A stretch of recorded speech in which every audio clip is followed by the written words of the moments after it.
ഒടുവിൽ പാക് സുപ്രീം കോടതി ഇമ്രാൻഖാന്റെ രക്ഷയ്ക്കെത്തിയിരിക്കുകയാണ്. 48 മണിക്കൂറിനുള്ളിൽ ഇമ്രാൻഖാനെ ആശുപത്രിയിലാക്കാനാണ് കോടതി ഉത്തരവിട്ടിരിക്കുന്നത്. കോടതി ഇടപെടലിൽ ഞെട്ടിയിരിക്കുകയാണ് പാക് സൈന്യം. അഡിയാല ജയിലിൽ കഴിയുന്ന മുൻ പാക് പ്രധാനമന്ത്രി ഇമ്രാൻഖാൻ കൊല്ലപ്പെട്ടു, അല്ലെങ്കിൽ അദ്ദേഹത്തിന് ഗുരുതരമായി എന്തോ സംഭവിച്ചു എന്ന രീതിയിൽ പരന്ന അഭ്യൂഹങ്ങൾക്കും ആശങ്കകൾക്കും ഒടുവിൽ അന്ത്യമായിരിക്കുകയാണ്. ഇമ്രാൻഖാന്റെ രക്ഷയ്ക്കായി ഒടുവിൽ പാകിസ്ഥാൻ സുപ്രീം കോടതി തന്നെ നേരിട്ട് ഇടപെട്ടിരിക്കുകയാണ്.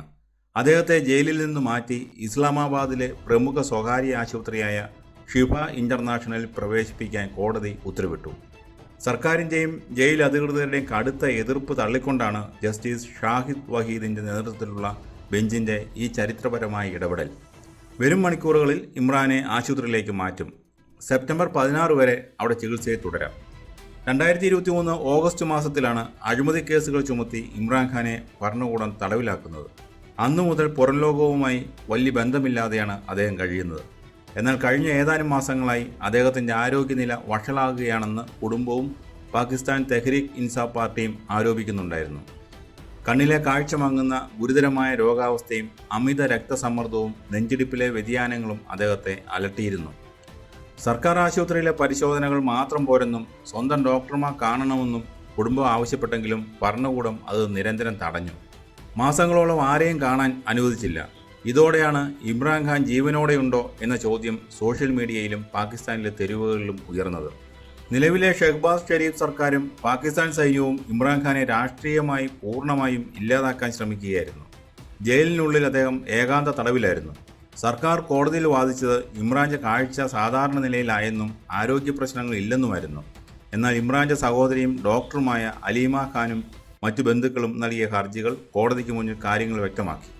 ഭരണഘടന ഉറപ്പു നൽകുന്ന ജീവിക്കാനുള്ള അവകാശവും ചികിത്സയ്ക്കുള്ള അവകാശവും തടവുകാരനായ ഇമ്രാനിൽ ലഭിക്കണമെന്ന് സുപ്രീം കോടതി വ്യക്തമാക്കി. ഇമ്രാന്റെ സഹോദരി കൂടി ഉൾപ്പെടുന്ന പ്രത്യേക മെഡിക്കൽ ബോർഡിനും കോടതി രൂപം നൽകി. പാകിസ്ഥാന്റെ ചരിത്രത്തിൽ ജയിലിൽ കിടക്കുന്ന രാഷ്ട്രീയ നേതാക്കൾ ദുരൂഹ സാഹചര്യത്തിൽ കൊല്ലപ്പെടുകയോ ആരോഗ്യം ക്ഷയിച്ച് മരിക്കുകയോ ചെയ്ത ഉദാഹരണങ്ങൾ ഒരുപാടാണ്.